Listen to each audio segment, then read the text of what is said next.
Well, hello, creatives, community, and kind folks. Welcome to RPG with DBJ. I am your host, DBJ. Welcome to this Monster Monday. We are taking a slight break from our cutting class series where we talk all week about the various classic Dungeons and Dragons classes. We take a break just because we want to keep our minds fresh.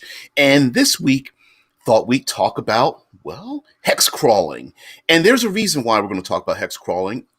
One of our moderators came up with this, gave me some information about a particular subject, and so I'm going to give you a little preamble. This will most assuredly deal with Future Friday. For those who don't know, we do each day is a different theme: Monster Monday, Trope Tuesday, World Building Wednesday, Third Pillar of Exploration Thursday, and of course Future Friday. But there's a reason why we're going to talk about hex crawling, but let me give you a little bit of a background. Most recently, NASA, as well as a world conglomerate of scientists, sent off a satellite into space. Let me just give you a slight preamble.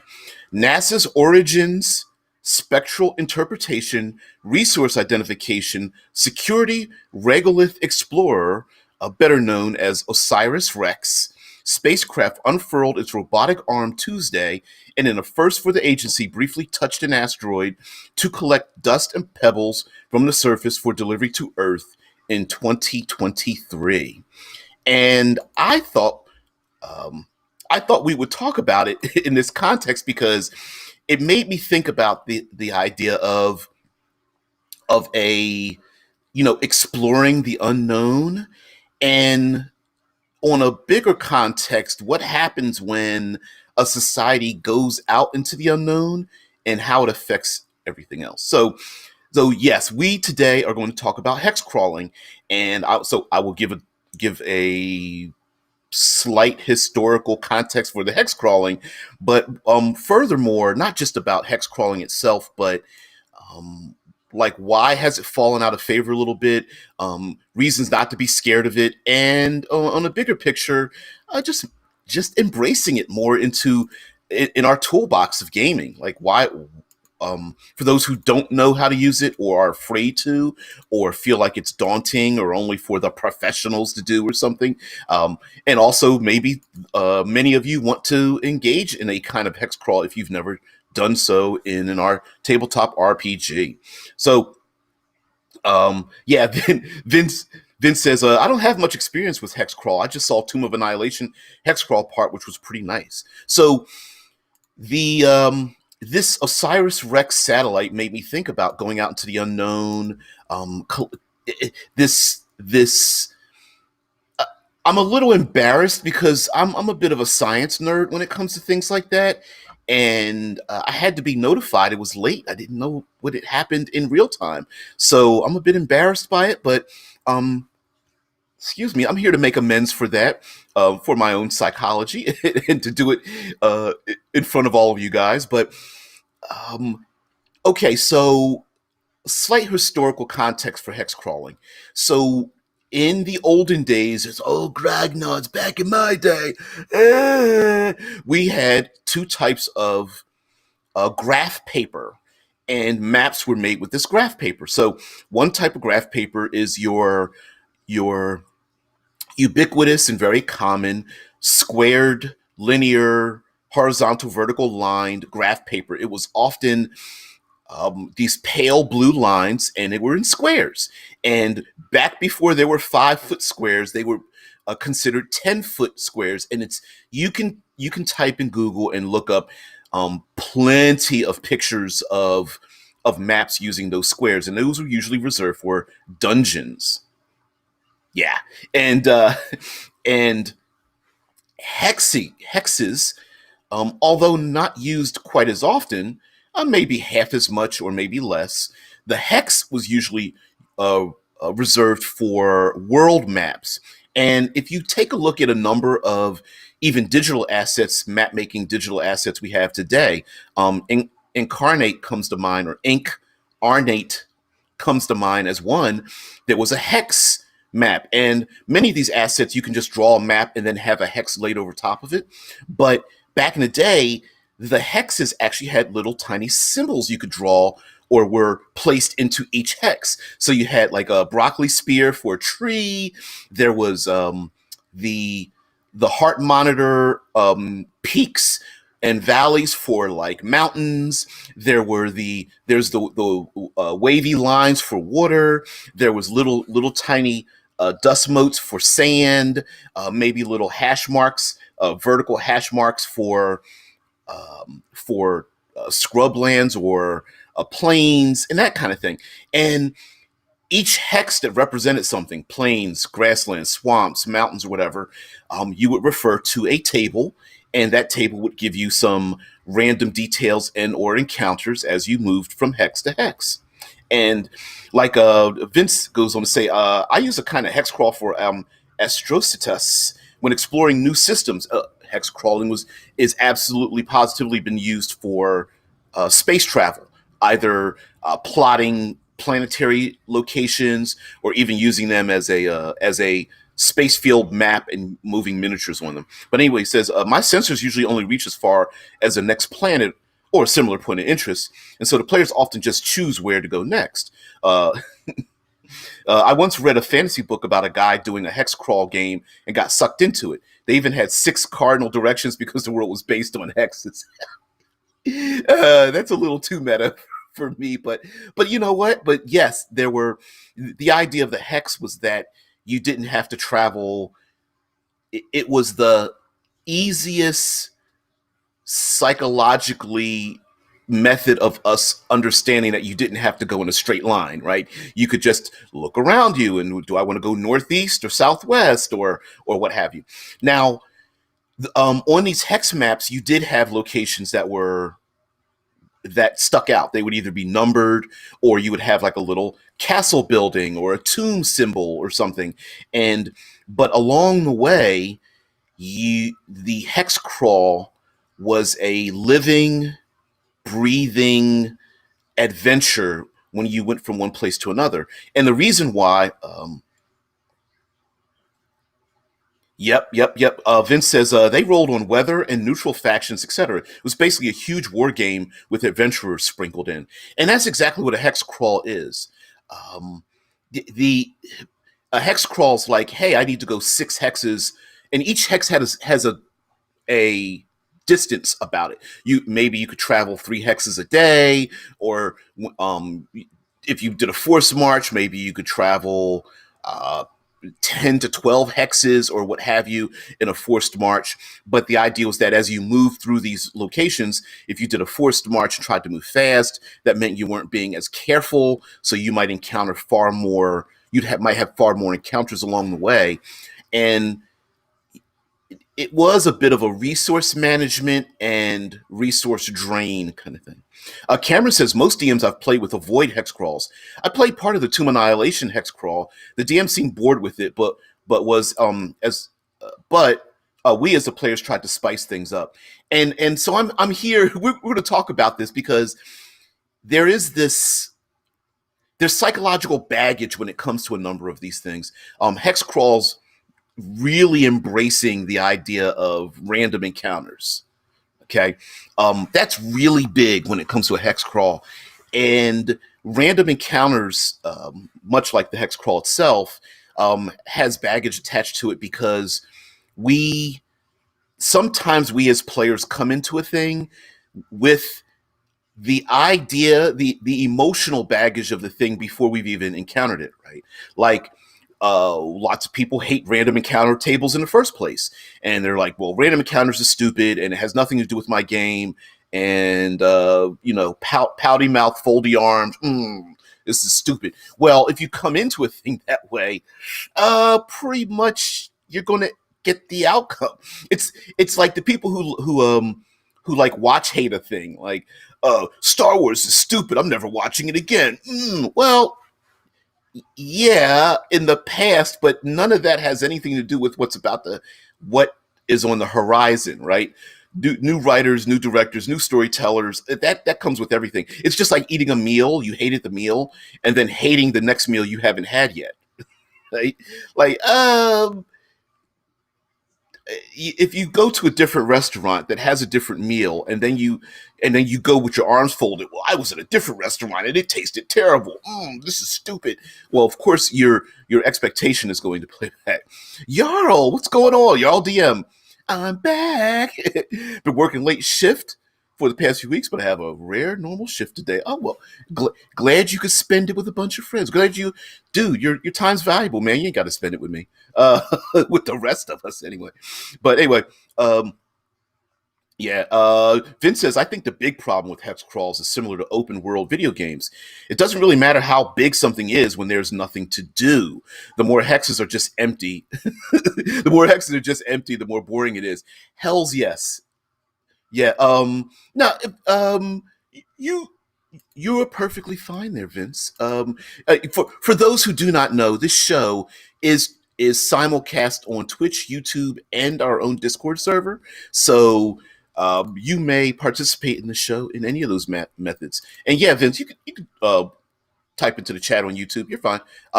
It actually tends to be a little bit better there, but I do have multiple chat windows open. I do not see myself. I only see you guys. All right, so today being Monster Monday, I thought we would talk about, well, monsters and talking about like the overland travel and that kind of thing, and why it's just a matter of us using a different muscle rather than changing the nature of what a hex crawl is. You're fine, Vince. Vince is like, I feel so lonely. Y'all DM says, I wrote a book about turning overland travel into a dungeon, basically, treating stops along the route as rooms in a dungeon. Thank you. Slow clap. Thank you. That's all. That's all a hex crawl is. It sure the symbols look really funny. They're not squares. I'm confused. No, no, no. And there's what is that? A broccoli spear? Is that broccoli spear a tree? Is that little uh, um heart sine wave, medical sine wave, a mountain? Yeah, but it's just a dungeon. That's all overland travel is. It's just one dungeon after the next. The I think the dissonance comes in with the random encounters and the empty spaces, right? Yeah, Vince says everything can be a dungeon. Yeah, planetary travel can be a dungeon, right? Essentially, that's what planetary travel is. Look at Star Wars. When they go through hyperspace and go from planet to planet, it's one planet is a room, essentially, like right Tatooine, Mos Eisley. That's a room or a couple of rooms, and then when they travel, all that is going down the hallway of a dungeon to get to the next place. And how long does it take them to get down the dungeon? From one hallway to the next planet. I don't know how long. What's the speed of plot? Right? Like we really don't know how long hyperspace takes in Star Wars because it takes as long as it takes to get the plot moving, and then they arrive at the next room of the dungeon. Oftentimes you very rarely see, let's say in Star Wars, a planetary exploration. They actually go to the dungeon room. And it can be a little bit, it kind of pulls back. Yeah, DM says it takes as long as one important conversation, usually. Yep. Yep. That's exactly right. And why not? If there is time for them to have a short rest, they get one. If there isn't time for a short rest, they don't get one.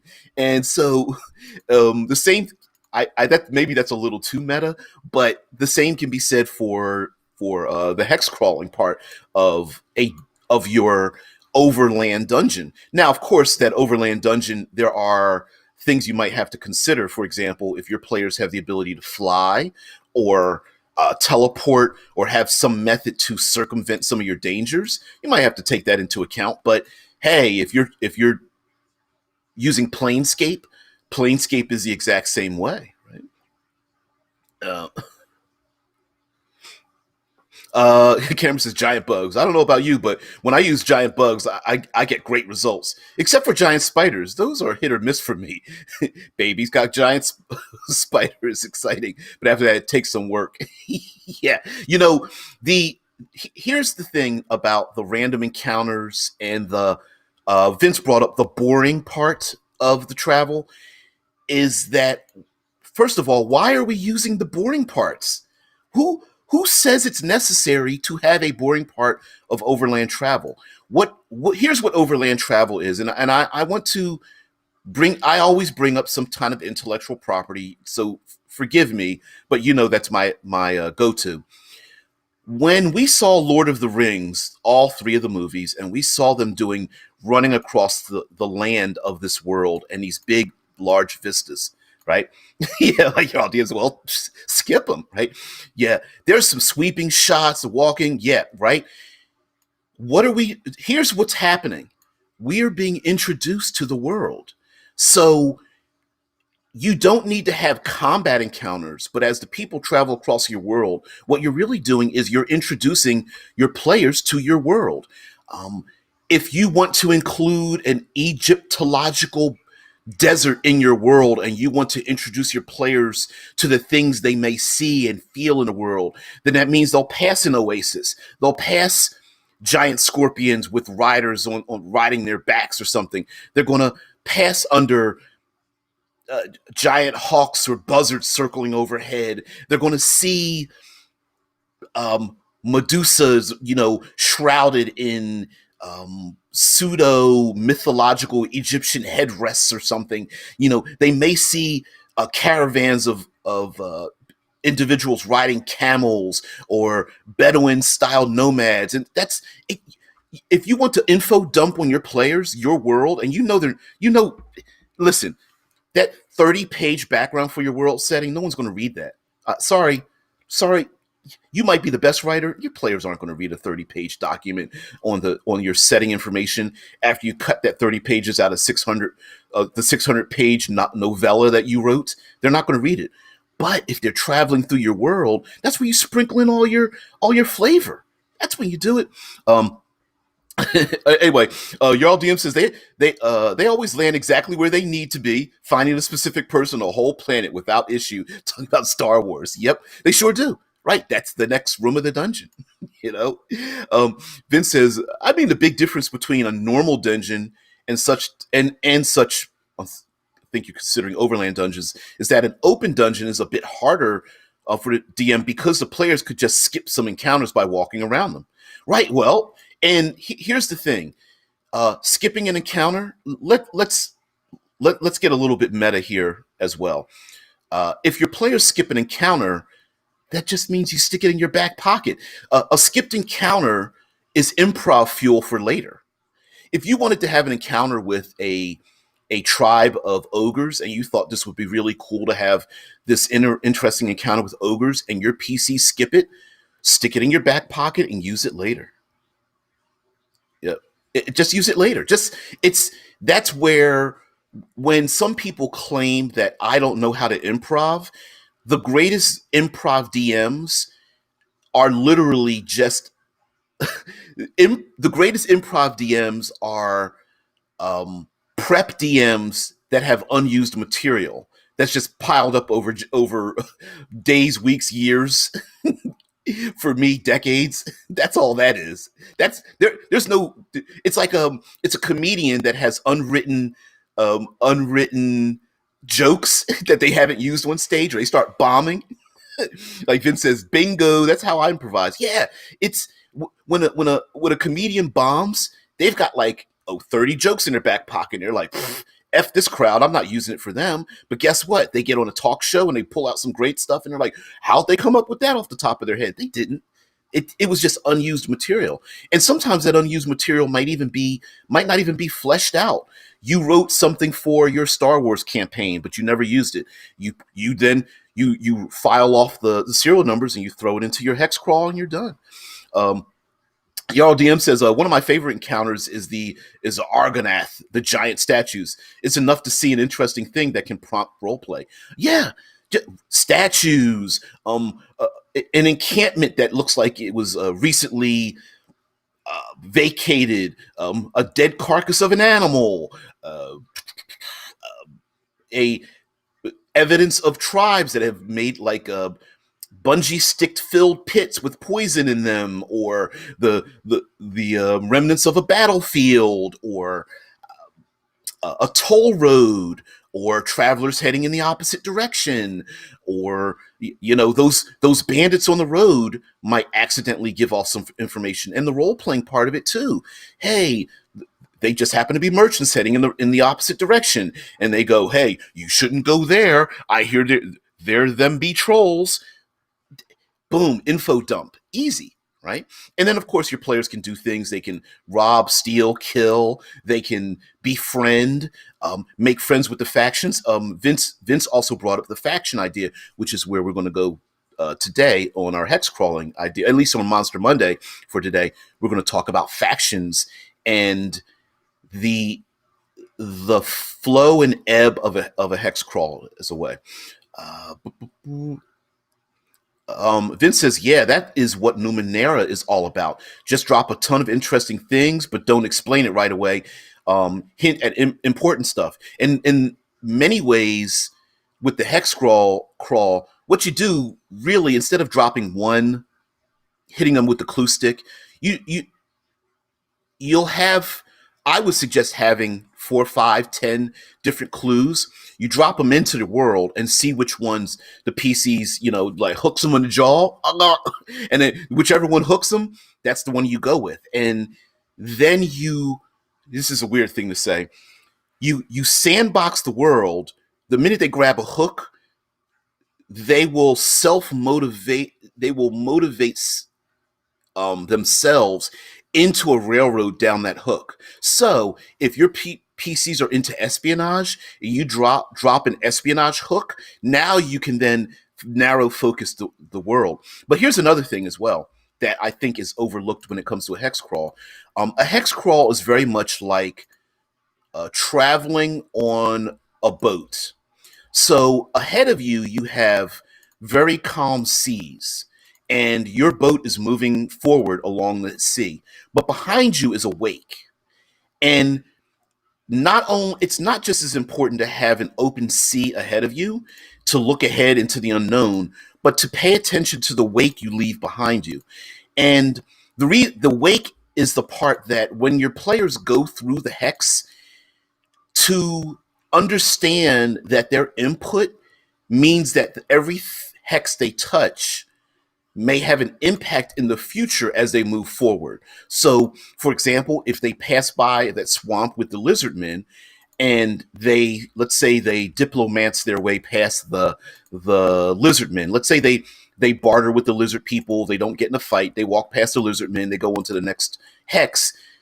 It doesn't mean the lizard people are stuck in that hex. It's not a hex wall. It's a hex crawl. The lizard people might follow them, or maybe there are other factions in the world that start finding out who the player characters are, what they're about, or where they're going, or see if they're murder hoboing their way through your world, they see the evidence of what they've done. That pit where that fireball went off is going to be a permanent marker in your world, at least recently. And maybe there are other agents that want to find out who they are and what they're about, if for no other reason than to protect their own, whether they are a lizard person faction, or maybe there are jungle bugbears that are like, well, hey, the lizard people might be talking to these travelers and think it's okay, but we don't think it's okay for them to travel here. So we're going to get involved, right? And wait a minute, they just bargained or parlayed with the lizard people.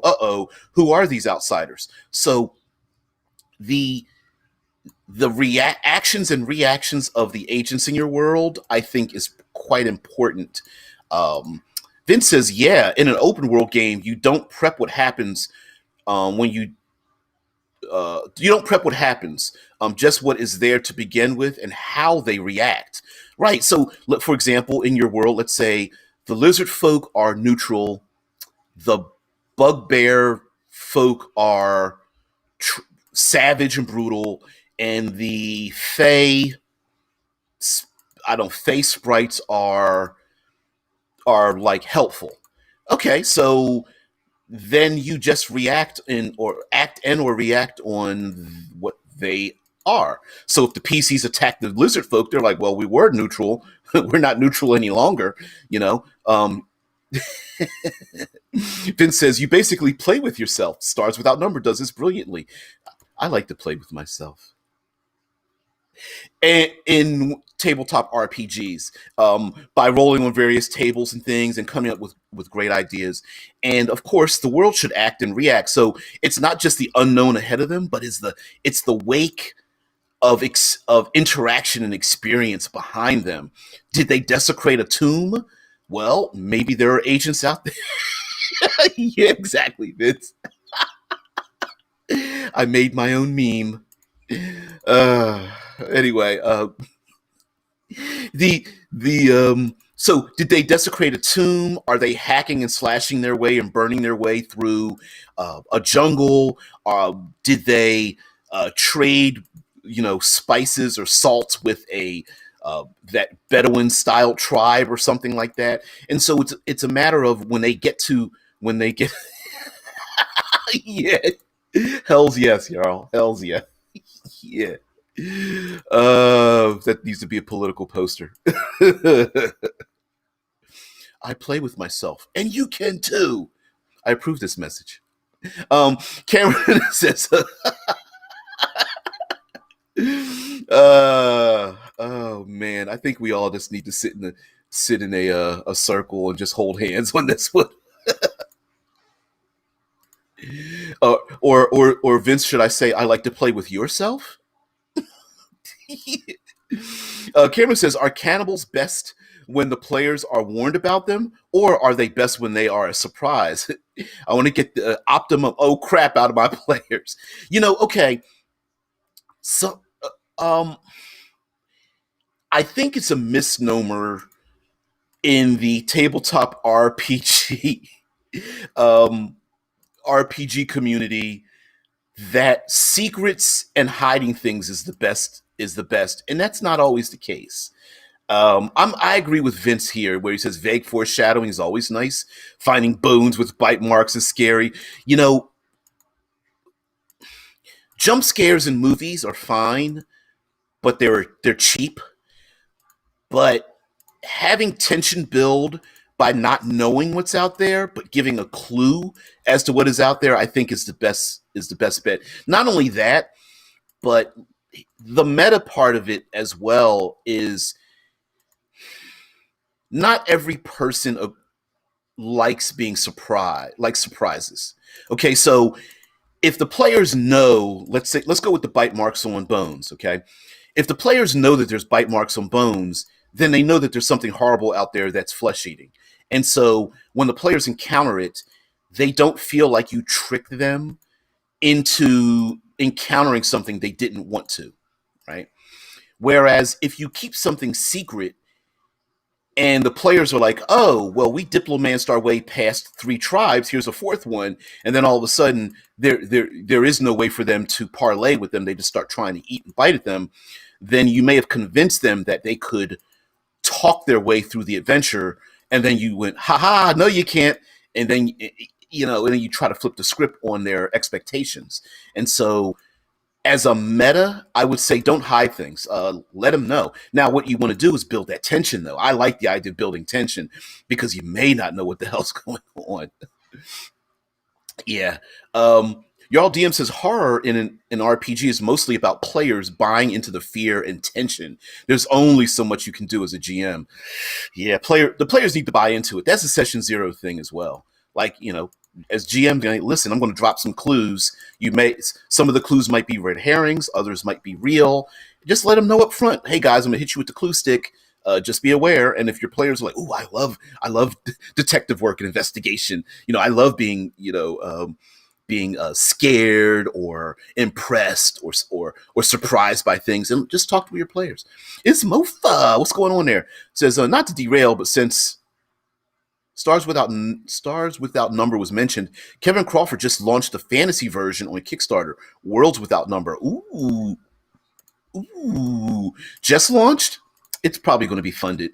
There's a huge Stars Without Number fan base out there. I'm one of them, although I didn't know about the Kickstarter. So thank you there, Isma. Vince says, "Is there a preview already?" See, told ya. Yeah, Vince says if you don't just make dumb jokes to stop being scared. You know what? That's the relief tension when it comes to fear. When it comes to that kind of thing. Omen, hey, what's up? So, um, one of the great things that we can do when it comes to hex crawling, and this has to do with the random encounter tables I was talking about before, is to, well, use random encounter tables that you already know what's on them. So a random encounter table is essentially, as we talked before, it's unused prep, right? So I brought up the desert idea, right? So let's say I'm like, hey, let me make a table of, or bullet point or list or what have you, of all of my favorite things I would like to see as a dungeon master in my open desert world. And then you make a list, and then you number that list 1, 2, 3. You make that list as many numbers as a die goes, and then you're done. Now it can get a little more complicated when you start using multiple dice and probabilities, and but okay, yes, I get that. I know you numerologists out there, numerologists, whatever, but um the Vince already went to starts without number thing. uh the core book for Stars Without Number was free. Yep.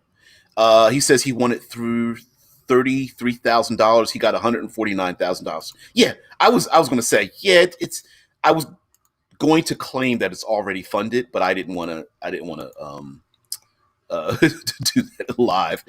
But okay, so first, populate your hex crawl with all the things you want to see in the world. Um, if you are a person who wants to see weather events in your world, throw them in. Snowstorms, torrential rain, heat, frigid cold, earthquakes, mudslides, throw that in there. If you want to have certain monuments as well, throw those in there. You know, if you wish, the Discord, which the Discord is perfect, go down into the boiler room, and you guys can, or matter of fact, hey Vince, cut and paste the link down into the Discord server in the boiler room. Other people might want to see that, so just share with the rest of us. um, Although Jarl DM actually has permission to put it into the chat as well, YouTube chat.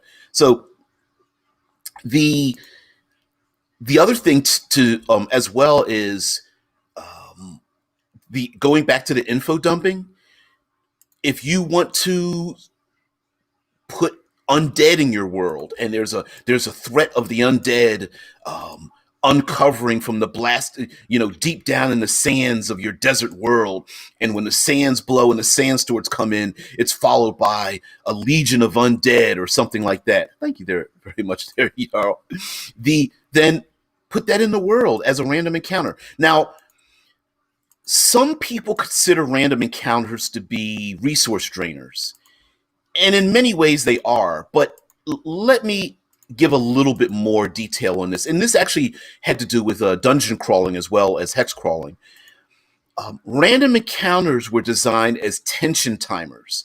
And I think in our role playing community, we tend to, the tension timer tool has gotten dust on it because it's sitting at the bottom of our tool chest. A tension timer is basically a method to kick your players in the ass, to get them from falling into the analysis paralysis trap by having something in the background that's all where the world is constantly moving to get them to go from one place to another. So bad weather, roaming bands of danger, escalating, like, for example, let's say the players are navigating through a world. They aren't on either side of a battlefield, but they're two nations at each other's throats. The idea that if they stay still, that the danger will escalate the longer they stay still. That's where the random encounters came from when it came to dungeon crawling. If you stayed in a room too long in a classic dungeon while you were in there like killing people and taking their stuff, the danger would keep increasing. They would know where you are, blah blah blah, and it would start to build up and build up. And so that's where random encounters came from, because you would roll random encounters based on like once every hour in a dungeon. When you were traveling through a hex crawl, it was like you would roll like 4 times a day or something. And so it was, yes, it was a resource drain, but the resource drain was in the hands of the player characters. Um, let's see. I had a DM level up 2 days ago. I got a collective wow of wonder out of my players after they found uh, T-Rex footprints and then heard King Kong scream. They took cannons off their ship. Yeah, I would. Let left them with the crew on the beach and slept on the ship where they knew it was safe. Yeah. Is that the kind of foreshadowing you guys are talking about? Yeah. Oh, hells yes. King Kong screams and T-Rex footsteps. Yeah. Now, mind you, you might scare your players a little bit too much with something like that when they're like, oh, roll to see if you fall into the pit. Oh, guess what? That's not a pit. That's a footprint. Then they're like, mother, father, sister, brother. This world is filled with I don't know, Tarasques or something like that. Like, yeah, that could be pretty funny. Jarl says the Jarl DM says when prepping a journey, I roll random encounters while prepping, then organize them to make sense and be interesting. Tailored randomness. Hell yeah, that's the other thing. I think that um, we as in the tabletop community love our extremes for some reason, and so when some players and DMs hear about random encounters, they do the pouty face and fold the arms. They're like, I'm not making my entire game random, and you're like, no one's asking you to. You can always pre-roll random encounters minutes, hours, days, weeks before the game starts, and then put them in a particular order, right? You can pick and choose. Listen, there's plenty of times I don't roll on random tables, but I love them because I like reading through them because it's like mind fuel. I love mind fuel. Anything to give me mind fuel. All those Rory story cubes and kind of dice and stuff to give me a boost, or what is it? Any kind of. There are card mind fuel prep things out there where you have like a deck of cards with images on them or something of that nature, and you just pull the card out and it gives you an idea. Yeah, now maybe you might get stuck in the middle of the game, need to take a bio break, and then roll some random things as well. So why not? Yeah, randomness isn't reserved for zero prep. Actually, randomness can be during prep period. Yep. I absolutely agree. Uh, Vince says, I think random encounters can have a lot of different goals. Mixing things up, giving different players a chance to shine. Yep. Provide new information, use up resources, introduce new NPCs. I think you opened up a can of something that's a little bit. Calm down the intelligence there, Vince. Okay, so Vince says random encounters have a lot of different goals. Mixing things up. First of all, the idea of mixing things up, period, is just a good rule of thumb. In other words, instead of walking across an open plain, make things difficult. Maybe they change heights and levels, have them climb and travel down and go through whether it's snow in one area and a deep jungle in another. Have them give them an excuse to use those um, dump stats, those dump skills, right? Um, in other words, when you mix things up, if the players are only used to using one thing all the time, spamming certain abilities, now's your chance to go, nah, you're going to need to use that medicine skill. Nope, you're going to have to roll that religion skill. And it's like, well, medicine skill, we didn't bother getting that. No one ever uses a medicine skill. And you're like, yeah, in my game, yes, you will. Sorry. Have them. What's the other thing you mentioned?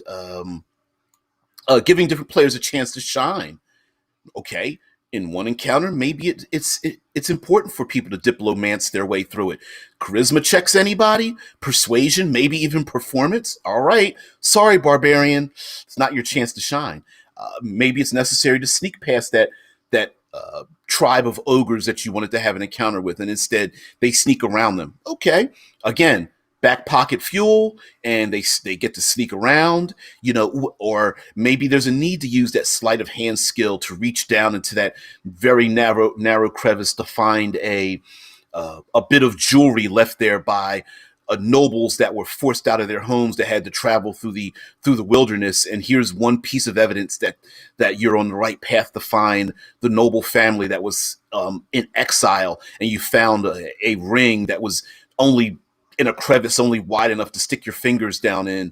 And so, dropping, and here we go. Provide new information. Maybe there's new information about the world, magical, astrological. Maybe there's and mind you, none of this has to be tribal at all. Going through a post-apocalyptic world, or a world where it's extremely dangerous outside the walls of city-states or something, and just bringing the world alive in and around your players as they crawl from one hex to another. And now, mind you, I guess the word crawl is a little bit, it has its own connotations. Travel might be easy, but it might be dangerous, right? Or maybe it's more dangerous to go the short way and easier to go the longer way. So that's a possibility as well. Let's see. Vince says, in Astrocetus, I built a planet with giant trees I called Yggdrasil Planet, which is actually foreshadowing for a whole system, which is just a giant tree where branches are the size of planets. I love that stuff. Dan Simmons' Hyperion series had spaceships built out of trees or something. Yeah, I love that. Cameron says, it seems to me that one of the reasons why the random encounter is there is to give the setting a feeling of realistic diversity that you might not get with your own planning. That's the other thing, too, about random encounters. It also takes out of your hands as the DM the idea of what's the word just escaped me, of balance encounters. So classically in Dungeons and Dragons, back in the old Grognardian days, you would have a random encounter table, and that encounter table would have goblins and kobolds on one end and dragon encounters on the other end, for ancient dragon encounters on the other end, for any level of player. Now, yes, there are random encounters that are modulated by tier level. I believe 5th edition put them out in the Xanathar's Guide, but it takes out the I gotcha moment for the DM when the DM drops something far too powerful for the players to defeat on top of the player characters. Now, I think the reason why players and some DMs don't like that idea of, oh, you might meet 3 kobolds versus you might meet an ancient dragon, is this idea that you somehow turn the corner and bump into an ancient dragon. And within a random encounter table, you're not supposed to turn the corner and bump into something. It is, oh, this thing is in the world. Let's bring it into the world with life. Maybe that ancient dragon doesn't even see the player characters. It flies overhead and it blots out the sun, and it's flying on its way. And maybe it swoops down and picks up a cow or 3 from a herd of bison or something that's roaming across the open fields, grabs one and flies off. And the players are like, ooh, there's a red dragon around here? Shit! But a random encounter doesn't need to be a turn the corner bump face to face. It may be seen on the horizon. It may be, maybe they see smoke as they crest a hill and they see a tribe of people located there, or a wagon train of an army of 50 D100, I don't know, hobgoblin in an army or something. They don't have to bump into them as if they tripped over a stick or something, right? It's once you roll on the random, let's say you make a rule with the players, like, hey guys, I'm using a random encounter table. Whatever you roll, like, I'm not going to roll on it, you roll on it. it's going to be in the world. But when you bring it into the world, you're not playing Magic the Gathering where you're just putting down a card with summoning sickness. It should, the minute it exists in the world, it should be as if it lived in the world. Or maybe that ogre tribe is just spearfishing, or they're hacking up the meat off of a carcass, or they're starving because they haven't been able to find food, or a number of them are injured because they had an encounter with a roaming band of knights that are out there slaying evil things, or they've been cast out of their home and they're trying to protect their younglings or something, right? Like when the random encounter thing exists in the world, it's not, oh, you turn the corner, there's an ancient dragon, roll for initiative. No, no, that's not how that works. Okay, so Jarl DM says one of the things about random encounters is that it implies there are just monsters wandering around unchecked and unchallenged inside the kingdom. Yeah, right, exactly. Like it, it does imply that, but it's not supposed to. If you're going to use a tool, the tool should be used as in the manner in which your world should have it. So if there are ogres running around unchecked in your world, why? Are they running around because there's chains that were attached to them and they escaped? Are they have are there agents of one kingdom allowing these marauders to run around to be used as an excuse to lay down martial law? You know, it's our we shouldn't let our creativity end when we start rolling dice, right? It is the yes. I hear you, Vince. Like for me, random encounters are for wild areas mostly, and I agree with you.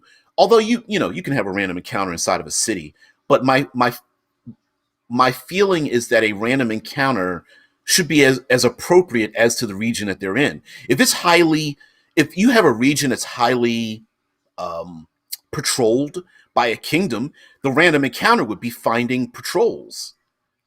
Maybe they've slain three ogres and they've got four more in custody, and the knights that come upon you and the PCs are like, "What are you doing around here?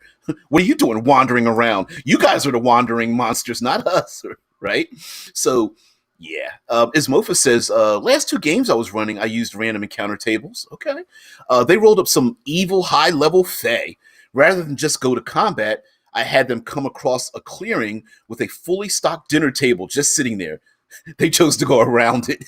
Yeah, exactly. If you roll, like, I'm going to steal your idea here, Ismofa. Um, Player characters, you roll random fey creatures, dryads, sprites, pixies. Okay. They do have capabilities. Dryads live in trees. No one says they have to come out the tree. Sprites or pixies or something can turn invisible. No one says that they have to, like, it's like they're pulling their pants up and going like, ooh, who found me? No. But a table full of dinner, maybe that's something to it. Maybe they've tricked a bunch of other travelers on the road, and that's why their wagons are empty, and they're being charmed by having them. They're part of a party, and the PCs come across the party, and the random people are like, "Hey, join the party," or something like that. Yeah, they live in the world. So when the introduction happens, let the introduction happen as if they have always been part of the world. Maybe the random encounter is something that's trying to hide from the PCs. That's a possibility. Maybe the PCs never even see the thing you rolled up because they're following the PCs to find out what they're up to. And maybe the fake creatures are making deals with the PC's enemies or something. Yeah.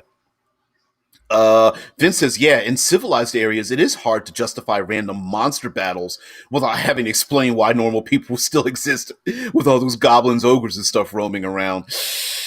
Yeah, that's a Dungeons and Dragonsism, isn't it? I mean, how many random villages are going to get sacked before people are just like, F this? We're not living in random villages out there. We're going to band together and make armies and build walls and just live inside of those. Yeah. Cameron says, I like including social encounters in my random encounter tables, like a traveling merchant or experienced hunter. Exactly. And that here's another meta thing. You will often see, especially what is it, the Dungeons and Dragons 5th edition Facebook group is huge, and you'll hear people say, I don't know how to run my game. My players don't have a healer, which I just roll my eyes at that, right? But anyway, if you want an excuse for your players to pick up those healing potions that you think are necessary to hand out, social encounter, right? Or you want you want to reward. I know it doesn't seem like this, but if you want to reward the players for exploring your world, then they should receive a reward for doing so. So if you as a dungeon master are really loving the fact that your players are exploring your world, they are literally crawling through the hexes of your world, then give them something for doing so.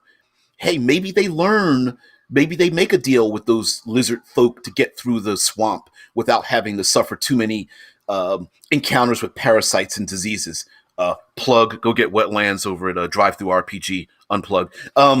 Maybe that is a reward. Maybe there's a reward for not murder killing those merchants heading in the opposite direction. You know, maybe that is a thing. Cameron's like, taps compass in frustration. Damn teleporting compass taking me into random dungeons again. Looks up. Oh, hello there, dear adventurers. Care to buy some magical trinkets? Exactly, And here's the other thing, too. Much like Numenera has something known as ciphers. They're basically one and done magic items. They're devices. It's like use the thing to get a thing done, and then you're done. And a lot of times, even those ciphers are just bonuses to do something. Like, it's a bonus to pick a lock, or it's a bonus to hide, or it's a bonus for a knowledge check or something of that nature, right? They're consumables. Thank you, Vince. Consumables equals ciphers. Maybe you as a game master, just like, you know what, dungeon master, or like, I don't want to overpower my players by handing out magic items like a Monty Hall game, but I do want to reward them. So maybe they just find these random one-use things. A one-use potion makes sense, but maybe there's other things. A one-use stone that leads them in the right direction. Maybe you recontextualize the things they find. So on one tribe, they find something that they can drink, like an elixir they can drink to heal themselves. They find other travelers that have mixed something that's like a paste inside of a giant leaf that you wrap around your wounds. Maybe there's a magical flute that if you play the flute, it summons a flock of birds that will deliver a message just once or whatever. Vince says in video games, you often end up with 100 healing potions just in case. Yeah, no. Yeah, that's... Yeah. Cameron says, cinematic environments, wetlands is great. Ooh, I'm about to use it on this island adventure for the area around the Voodoo Queen's bone hut. Ooh. You got to let me know what that's about, dude. You have to. But thank you. Ismofa says, I once had a group literally make a deal with lizard folk to pass through a swamp while looking for a witch. What a great trope. Yeah, I mean, why not? Reward, if your players are giving you the energy that you want, then reward them for doing the thing. And maybe here's the other meta thing. You might be training them to do a thing, right? If your players are murder hoboists and they happen to one day actually talk to their experience points instead of killing it, then maybe if they get a reward, maybe they might start talking to more things, right? Reward the things you want to see rather than punishing the things you don't. Vince says in Numenera you have a cipher limit. Yeah, oh yeah, that's right. There is. Yeah, there is an in-game version for that. So yes, absolutely. As a matter of fact, you could even reskin inspiration as a consumable, right? Like maybe inspiration isn't this nebulous thing that I spend. Maybe inspiration is um, that orchid that was given to me by the small child that was on that placed it onto my lapel when I passed them on the road, and I use it to inspire me to do something. Yep, inspiration is a blessing by a god. You received a message from the gods, and you recall that message when something happens, or you feel there's failure because you rolled a d20 and you rolled a 2, but by the graces of the gods, they look down upon you, or you hear a message, or you once again speak words of contrition to the gods, and they help you achieve your goal or something. Or you fire an arrow into the unknown. You swear it missed, but instead it strikes true, and you bless the nature spirits for giving you striking. Making your aim strike true, even though you fired randomly or something, right? Yep, just a quick prayer and you strike true. Exactly. So why not? Why not reward a thing like that, especially if it's story based, in and with your player characters. Now, we didn't talk on this Monster Monday too much about monsters on this Monday, but I will say I will end it this way. With a hex crawl, one great thing about monsters is that, you know what? If you love them, you can make them keep coming back over and over again. That tribe of lizard folk, maybe they come back. They are a faction. You can build interactions that keep ebbing and flowing. We did talk about random encounters, but I think there is a there is a fallacy that a random encounter is a random combat rather than a random encounter with a thing. Another way of looking at this is maybe the players encounter something that they can deal with in a manner that doesn't require automatically getting into a fight. So, um, uh, the giant. Let's go back to Cam's giant insects and giant bugs, right? Maybe the player characters know there's they okay, so randomly they find a hive of giant insects and they're like, ooh, we don't want to go near them. But they move on and they realize that there's a host of giant bugs. And with a nature check or an investigation or spending some time looking at the bugs, maybe the bugs are eating leaves or cultivating something or taking sap out of a tree or uh, decomposing an animal that has fallen into the woods or something. This gives them an opportunity to sneak around it, maybe go to high ground to get around them. Maybe those incense that they traded with the traders before, that they alight, that causes the insects to not go near them because the smell of the burning incense makes them go away. So now they've gotten a reward for burning the incense that they found earlier in your world, to then be a panacea against a further danger. So you can start to bring the world alive by doing things and introducing things into the world where, oh, maybe we should have traded with incense. Now we're being attacked by giant ants, or what do they call it, ant kegs or something, spitting out acid. That later on, maybe they're like, dude, remember we told you, come on, give up the coin. We're definitely going to buy some more incense because we don't need to have another giant ant fight. You know, it's that kind of thing. Um, um, Cameron says it's a pirate rat race to a secret treasure on an island surrounded by a hurricane called El Diablo, in a Pirates of the Caribbean version of Earth with Pathfinder races and magic. I like that idea. I like that a lot. And listen, the hurricane, piracy, a secret treasure, people running towards it. Now you got that tension timer going where there's always something in the background moving and flexing that forces the players to go think about, like, okay, is it safe for us to wait here? Maybe, maybe not. Maybe we need to move on. So yeah, Vince says giant ants. Well, just skip this.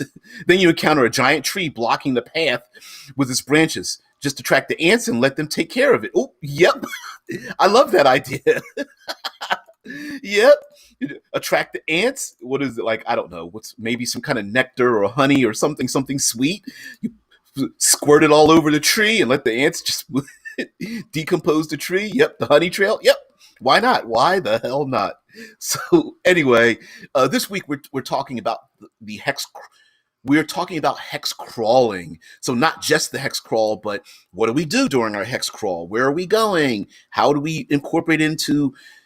How do we blow off the dust of this old state trope and make it new for our current gaming, whether it's Dungeons and Dragons or any other role playing game you have out there.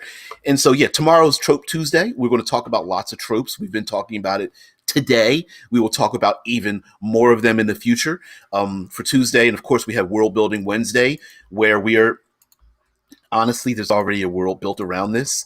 I point you to Iscloth by written, produced, and placed out there by the Jarl DM, yours truly, as well as many other settings where travel and overland travel is part of the game setting. Is a major part of it. As a matter of fact, it even includes a a method of travel.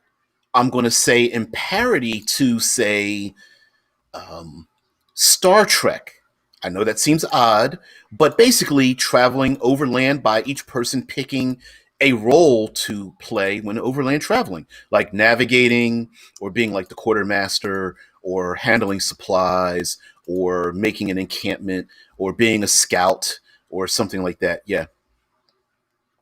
Yep. So anyway, guys, thank you very much. Sorry to cut you guys off because I know you're going to be getting into some little conversations here and there. Cameron says, my first DM played a bard once when my fellow new player DM'd. We ran into giant ants. The bard made a bush smell like sugar with prestidigitation. I was floored by that. Could be done. I was floored that could be done in game. Oh yeah, oh yeah. I've made those mistakes as a DM. Like, oh, I'm expecting this encounter to go one way, and then it's going to be something else. So yeah. Uh, Your RDM says, got to go back to late shift tomorrow, but it's great to be back. Oh, dude, anytime. Oh, do me a favor before you go. Put the link, put the link to Iscloth in there.